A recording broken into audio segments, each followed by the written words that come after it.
Colonialism turned Native economies upside down. It decimated Native governance institutions and trade networks and severed Native peoples from the places they depended on for their sustenance. Instead of prioritizing regenerative activities that cultivated, circulated, and grew local economic resources within and between Native communities, colonial policies and institutions extracted economic resources from Native communities for the benefit of dominant society. They did this until those resources were diminished or destroyed. A Native community's livelihood once depended on everyone in the community doing their part. But now, economic development involved only the few tribal leaders and citizens who were needed to secure the removal of resources from Native lands for the benefit of non-Natives. The economic health of Native communities was no longer determined by Native agency and production, but rather by outside market forces and the ulterior motives of states, Congress, the administration, and the Supreme Court.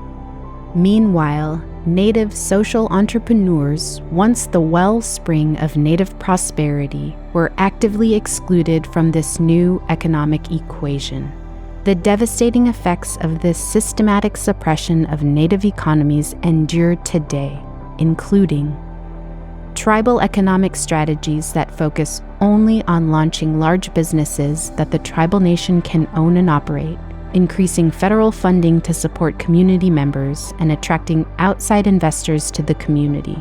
Limited opportunities for community members to play the valued economic roles they once did, which has made some people dependent on the government for their welfare and prompted others to take their talents elsewhere, a dynamic known as brain drain.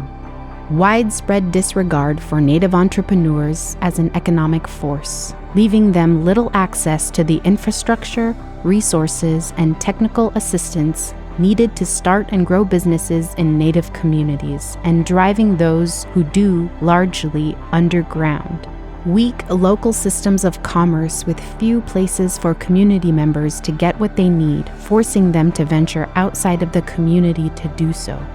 Severe economic leakage, where the financial resources a Native community has immediately leaves it before it can recirculate, greatly weakening their power to bring lasting benefits to the entire community. Limited community understanding of and appreciation for the core cultural value of doing business with one's fellow community members, and Native communities that are economically isolated from one another, with little, if any, trade between them. Overall, the systematic suppression of Native economies has left Native communities with limited ability to foster self-determined economic growth and long-term community prosperity.